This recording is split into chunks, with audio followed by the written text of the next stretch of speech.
Hello and welcome to Shattered Lives. I'm Ciaran Bradley. Today we'll be discussing the case of the attempted murder of John Hutch, brother of Gerry the Monk Hutch. Michael Carroll was yesterday sentenced to 22 years in prison for the attempt on John Hutch's life, which was carried out in front of his family in 2016. We'll also hear directly from Mr. Hutch's family about the impact that the crime had on their family and still has to this day. I'm joined today by crime correspondent for the Irish Daily Star and Irish Mirror, Paul Healy. Paul, how you getting on? I'm good, Ciaran. You well? Yeah, not too bad, mate. So you were obviously in situ at the special yesterday. You might bring us up to date with how that went down. Yeah, well, this is kind of a case, I suppose, that's gone a little bit under the radar in a sense because it's been going on for some time. And look, sometimes this happens with court cases that we're not always able to attend every single day. So, yesterday was the first day back for all the courts after a bit of a recess over the summer. So there were a lot of cases on, and I was actually there for another case, which we'll discuss another day, but got wind that it was actually the sentencing hearing for Michael Carroll in the Special Criminal Court yesterday. So I was aware of this, had been going on for some time. Michael Carroll was charged initially with the attempted murder of John Hutch, so a brother of Gerry The Monk Hutch, and also with the attempted murder of Eddie Staunton. So Eddie Staunton would be a relative of the Hutch family as well. So he was accused of that, and then at some point during his trial, he actually pleaded guilty to the offences. But in relation to the John Hutch incident, he actually pleaded to a lesser charge of firearms, possession of firearms charge, which is still a hefty charge that he was accused of, with a minimum sentence of 10 years. So he was still facing a difficult sentence, but certainly had reduced his prospects of spending maybe the rest of his life behind bars in relation to that. Okay, cool. And just in terms of the night of the attack, can you let us know what happened there? It's interesting to kind of paint a picture. Yeah, I think you're probably right to we should just kind of go into the background of this incident and just to bring people up to speed, so to speak, because I think Michael Carroll, it maybe isn't a name that many people are familiar with. I mean, in a sense, before this incident would have been a complete nobody and wouldn't have been on our radar. But obviously, we all know the name Hutch, and just this incident was a particularly terrible incident, and really highlights the just really what was going on, the madness of what was going on in 2016. I mean, it was just one of multiple incidents where members of the Hutch family were put in danger. But this was a particularly shocking attack because John Hutch was, for all intents and purposes, an innocent man involved in the taxi industry, worked his whole life. I think he's the oldest Hutch brother. So he's a brother of Gerry the Monk Hutch, and he was the oldest of the brothers. So you've got Patsy Hutch there. You've got Eddie Hutch, who was murdered in February, 3 days after the Regency. Gerry then, and then you've got John. So those are the brothers. But John was living in a house in Drummondley, which is in the north inner city there. It's up at the back of the CCJ. It's not very far from where the criminal courts actually are. And he has many children. I'm probably not going to be able to count them all in my head here now, but he's got plenty of daughters and 2 sons, one of whom was also murdered in 2016. So in May of that year, John Hutch's son Gareth was murdered as part of the Kinahan Hutch feud. I might come back to that in a minute, but this incident happened in September. When John Hutch and his wife Vera were coming home. They just pulled into the driveway, and up comes Michael Carroll with 2 guns, and he starts running after John Hutch. John Hutch actually managed to run to his back garden and closed the kind of side gate behind him. And then Carroll dropped one of the guns, picked up, got his other gun and fired over the wall, basically emptied the gun and just fired indiscriminately, hoping that he'd hit his target. Thankfully, he didn't. John Hutch actually managed to escape with his life. And as we'll speak about in a minute, there were other family members present in the house.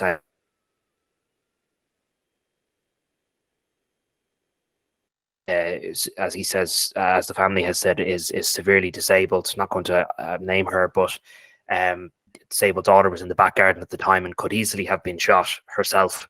by this absolute nut job, frankly, and drug addict. So I remember that incident. I remember covering it, and it was particularly, I like, it's indicative of how crazy things were in 2016, that really any member of the Hutch family was in serious danger of being shot, being targeted around that time, because the Kinahans had put out effectively like almost a notification that, like, we want these people dead, and there's a price on anyone who carries the surname Hutch. And so that's what happened here. Michael Carroll basically was a drug addict who, I wouldn't necessarily, I know we've called him a Kinahan cartel gunman, but it's not like you're talking about a sophisticated hitman here, or somebody that was in any way maybe directly on the employ of the Kinahan cartel, but he was one of these opportunistic criminals who were hard in their luck at the time and looking for a bit of easy money, and went after the Hutch family. I mean, obviously, look, clearly serious criminal. He had access to firearms, so I'm not saying he's a complete nobody, but it's not as though he was a higher hitman who does this for a living necessarily either. So, yeah, particularly shocking incident. Yeah, it is. And I think it was something that we were quite keen to distinguish when we were covering the Regency trial, is the difference between the Hutch family and the Hutch organization. And of course, there were at least members of the Hutch family that were involved on the criminal side, but there are certainly many who aren't. And it's very important that people remember that. This was a particularly heinous crime by the sounds of it, in the sense that the judge, I think, described the CCTV footage of it as terrifying. You spoke to the members some of the members of the Hutch family, John's daughters, outside the court yesterday. How was that as an experience, first of all? Yeah, well, I was surprised actually that they were willing to speak, and I was obviously grateful that they were. I mean, this is the first time, and you'll hear it later in the podcast, their own words. This is the first time that really members of the Hutch family have spoken out. So, we had a lengthy chat, and you'll be able to hear directly for the first time, I suppose, the impact on them as a family. We were aware back in 2016 and 2017 and 2018 that, members of the Hutch family, their lives had been turned upside down and they had become targets. That's anyone with the name Hutch, be it someone who is a member of, I suppose, the organized crime group, or as you say, just an innocent family member. And these are the daughters of John Hutch. So Rhonda, Melissa, Amy, Adrienne, and Natalie Hutch, and they were all present there at the Special Criminal Court for the sentencing with their mother, along with their mother Vera. So Vera is the wife of the late John Hutch, and they've been there throughout the whole case, they told me. And as you'll hear them describe, this had a profound impact, this feud, on them and their lives, not just what happened to their father and to their brother Gareth, who was murdered, but they themselves became targets in that their cars were set on fire. There were petrol bomb attacks at their houses. Family members within the Hutch family have changed their surname. You'll actually hear one of the daughters of John Hutch describe how, she's now raising her children and they are going up with the name Hutch. And, what are their prospects for the future? What are their fears because of the association? And will they even struggle to get a job with the surname Hutch? So it carries long-lasting effects, and you can hear that, in what they say. Now, they hope that the Kinahan Hutch feud is over. Vera Hutch actually said that we were told that the feud is over. Family members did tell me, look, I mean, a feud is a feud. It could ignite at any time. They're not necessarily saying they know for a fact that the feud is over, but they think things have quietened down. They've obviously quietened down, and they hope now that they're going to be able to get on with their lives. Okay, well, we might as well hear that clip now, I suppose. So here are members of the Hutch family outside the Special Criminal Court. What does today mean for you as a family to have Carroll sentenced for 22 years? It just means that he's off the street now. He can't do what he done before. Traumatised families. It just means it's an end to something that we've been going through for many years, like 7 years. Yeah. To think of the damage like that he has done, and he has been doing for years on behalf of other people, just to justify his drug behaviour. I mean, that's. And he didn't care when he put that gun over the wall. There was a disabled child there. Right.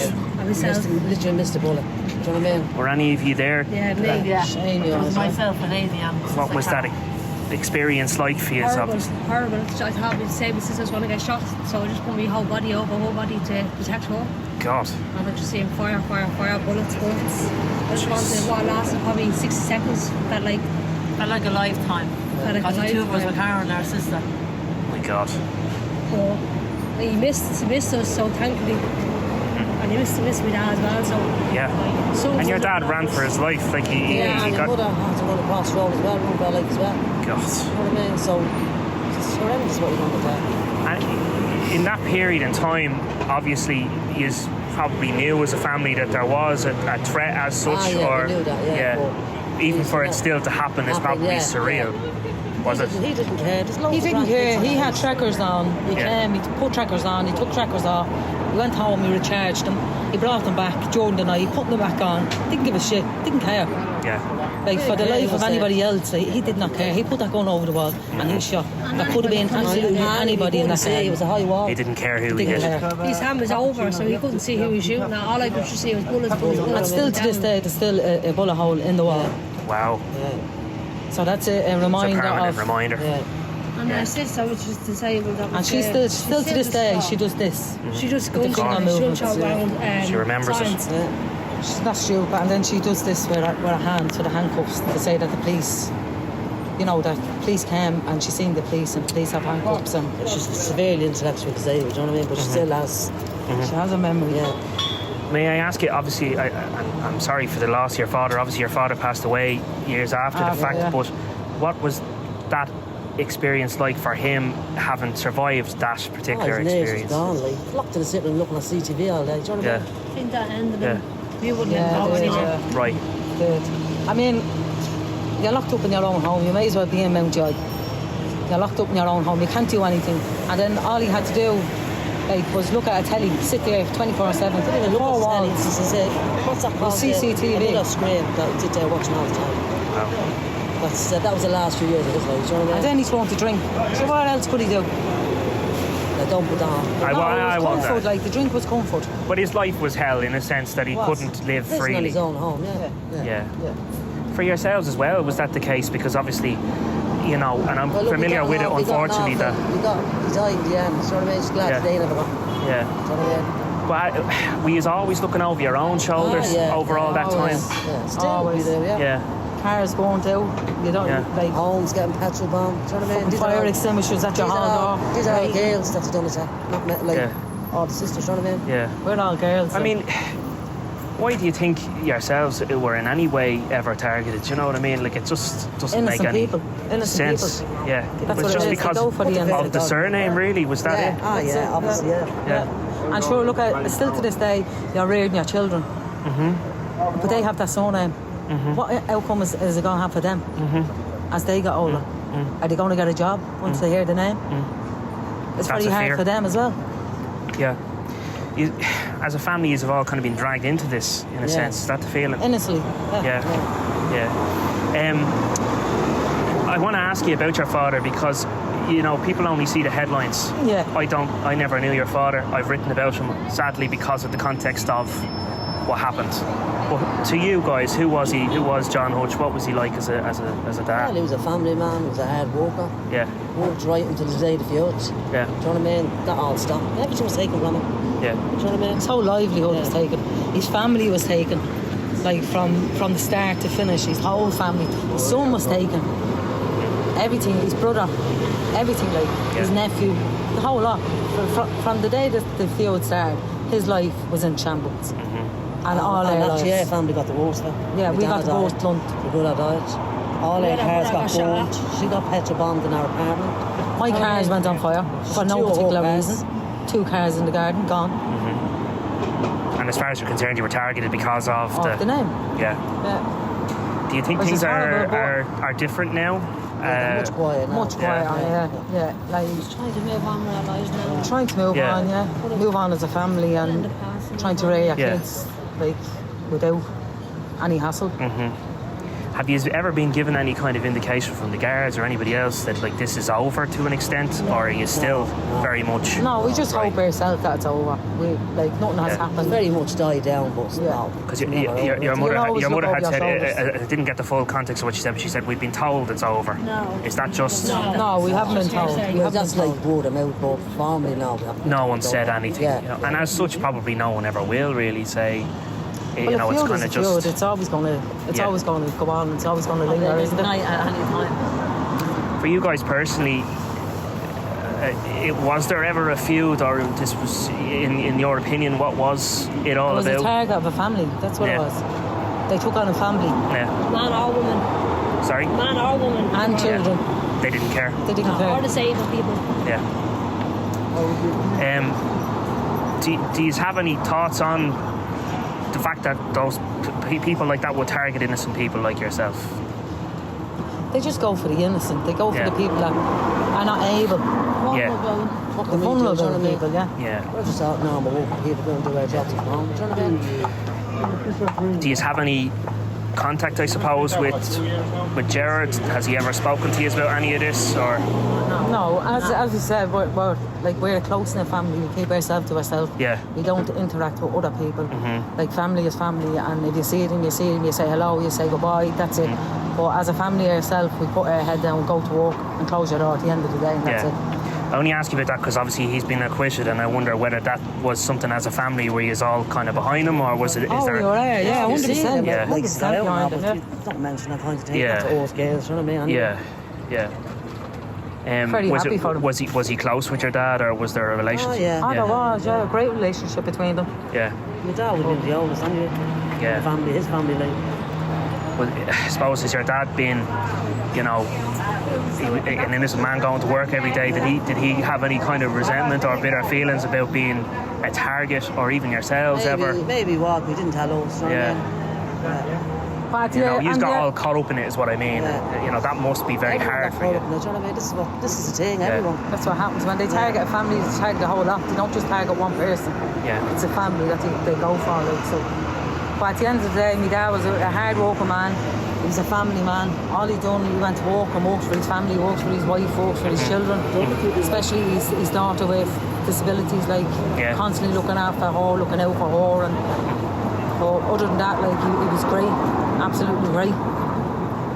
And I'm sorry for your loss. I know that might not mean anything coming from a reporter. I understand we get a bad rap, but you know, in the end of the day, we've always said, you know, anyone that's targeted, anyone that's, you know, is an innocent victim, no matter what the context or whatever, that doesn't come into it. As far as I'm concerned, no one deserves to be looking over their shoulder, No. to be shot at, to be targeted. That's what you're doing. You're looking over their shoulder you know. 24/7. Like, we I'm also sorry, have is it- cameras in our houses, you know what I mean? You as well, yeah. Like, we Yeah. still, like... You're still Yeah, looking you go over out your your shoulder. garden, you get into your car, you're constantly looking and looking.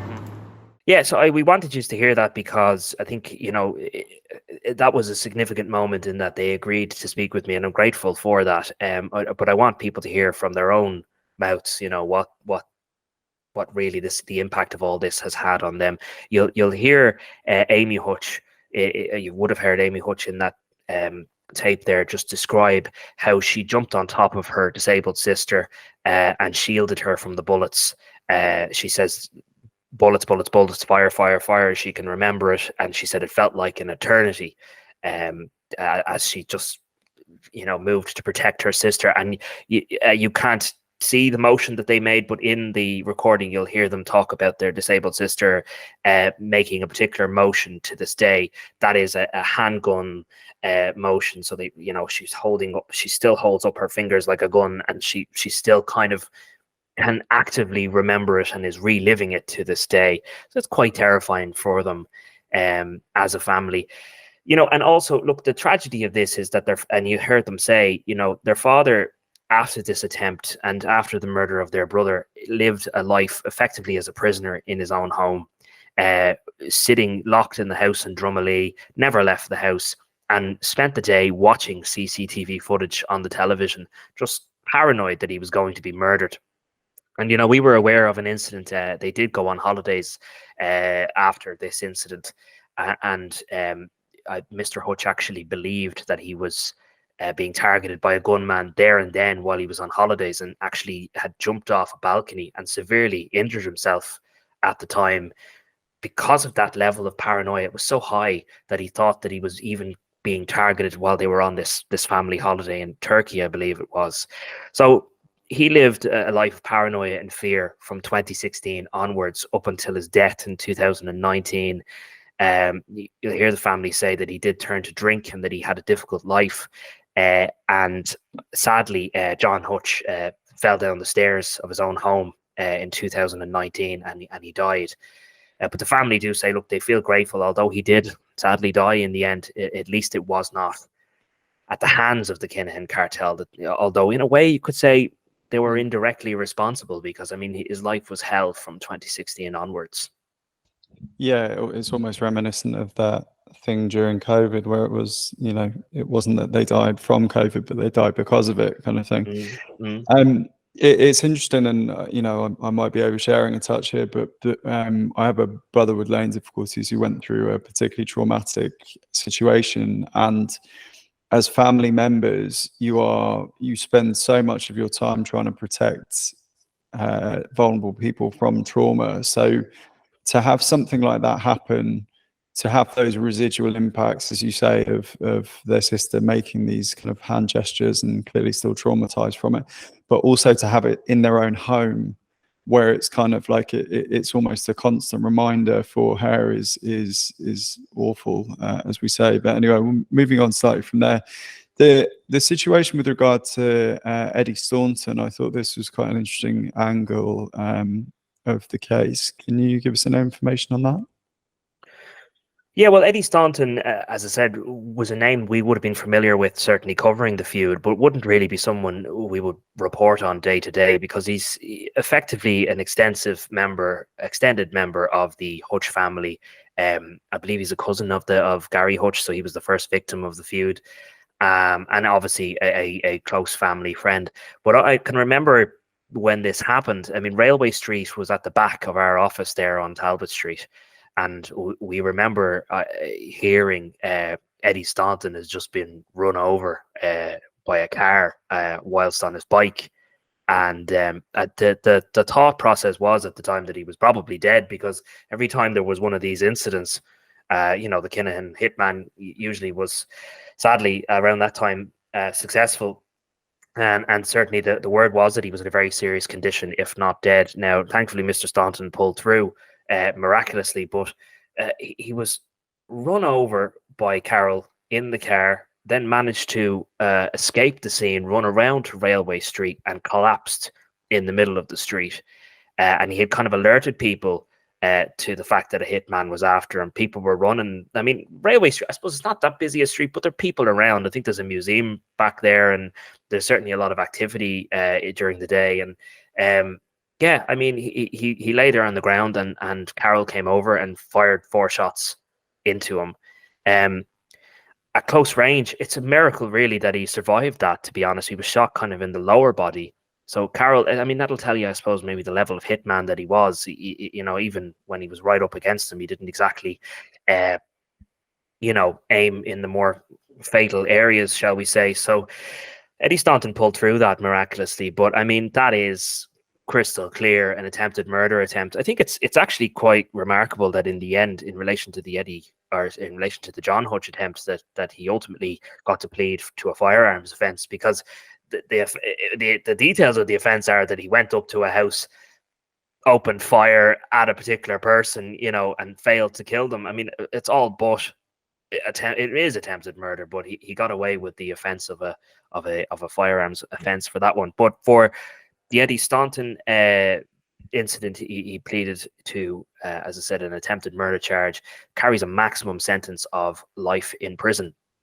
For that, there on Monday, Mr. Justice Tony Hunt of the Special Criminal Court gave him a 14-year sentence, and then reduced that by 2 years, so suspended 2 years of the sentence. So he got 12 years for that, and he got 10 years for the firearms offence at John Hutch's house. And as I said, the minimum sentence for that is 10 years. So he got the minimum for that, still 10 years. But what I thought was really remarkable about this case is that Mr. Justice Hunt determined that those sentences should be served consecutively. Now, that really, maybe Mick would correct me if he was on the podcast, but I think I'm right in saying that would be quite rare. That you would really hear of a consecutive sentence, especially when it's of that magnitude. Usually you would be serving a sentence concurrently, so at the same time.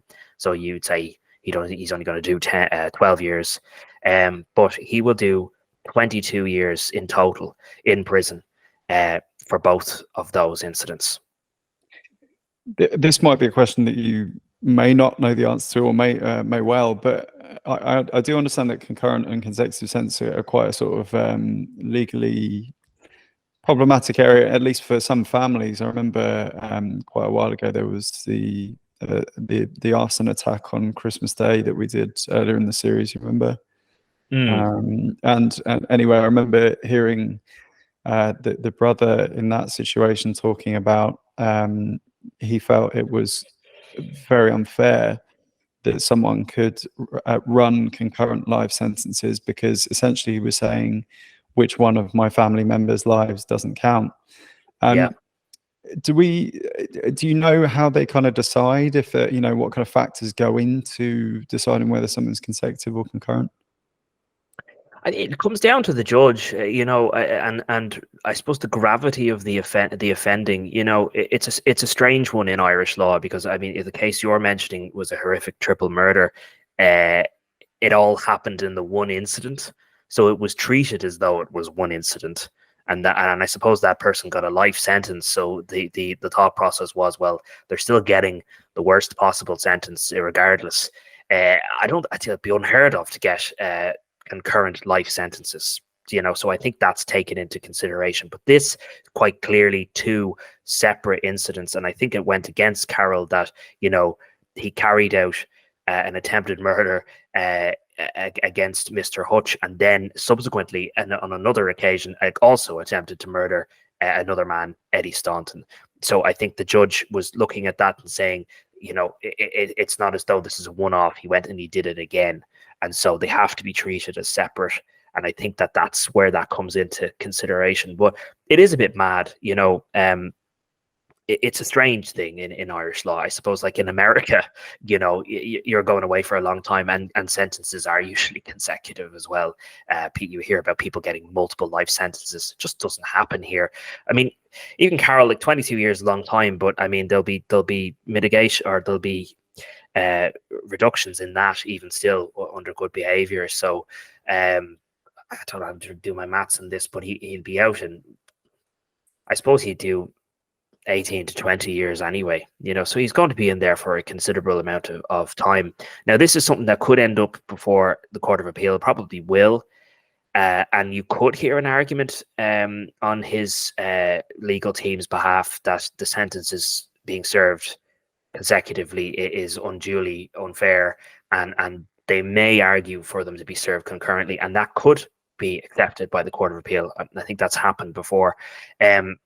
I mean, it was already flagged by the prosecution yesterday that if this does end up before the Court of Appeal, that it's imperative that the CCTV is shown, because that really shows the gravity of what Michael Carroll did in its fullest extent. Very good. No, that was very well explained. And just with regard to the chat that you had with the Hutch family, did you get a sense of closure from them at the end of this cycle, the end of the trial? Yes, I think that they are relieved that it's a chapter that's over for them now. They've dealt with something in the courts, which is the correct way to deal with things, and they're grateful that they have gotten justice. They were happy with the sentence, and they all said they want to move on now with their lives. Sadly, they don't fully get to move on, because there is another case before the Special Criminal Court in relation to the murder of Gerry Hutch, so their brother. We just touched on this earlier. I won't go into the full details, but people may remember that Gareth was murdered in May 2016 at Avondale House. He was shot by two gunmen as he was getting into his car.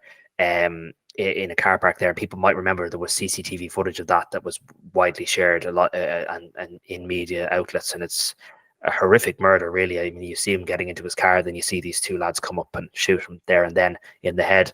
There is a man by the name of Thomas McConnell, Nicky McConnell, who is charged in relation to that before the Special Criminal Court, and that trial is due to get underway. So sadly, John Hutch's family, Gareth Hutch's family, will have to again attend court in relation to that and see justice in that. There has already been convictions, though, in relation to Gareth Hutch. There are several people already in. So you've got Jonathan Keogh and his sister Regina Keogh, and then Thomas Tossie Fox. They were all convicted of the murder. Jonathan Keogh was one of the gunmen who fired the shots, the lethal shots, but there is the other suspected gunman, and Nicky McConnell is accused of being that other gunman. The accessories to the murder were Regina Keogh and Thomas Fox, but they both were convicted of murder nonetheless, even though they weren't the ones that fired the shots, because they were part of the overall conspiracy. They were charged with murder and they're serving life sentences. So we've got one more case to go in relation to that. So it's not quite fully over for the Hutch family, but I do feel they got a sense of some sort of closure. I also asked them, sorry, I didn't want to mention this, that about obviously the acquittal of their uncle, Gerry Hutch. And you heard them in that, they did express their support and said very much so that they were happy with that result. But there was a suggestion that, like, it's not as though they see Gerry Hutch every day or speak to him every day. Like any member of the family, if they see them, they'd say hello to them. But I got the sense that, not a separation, but they were saying, that really, and anything that happened with that hasn't really got anything to do with us. Unfortunately, we just have the surname Hutch, and we've been dragged into all of that. And I think that is true when it comes to those daughters of John Hutch and John Hutch himself and Vera Hutch. I mean, they're innocent members of society who sadly got dragged into all of this madness, utter madness, and it completely ruined their lives for the last 7 years. Yeah, well, I'm glad they got at least some closure, even though we do, of course, have that case still to come. In the meantime, Paul, thanks very much for everything today. Thanks for having me. And we'll talk to you later in the week. Take care. We will. Thank you.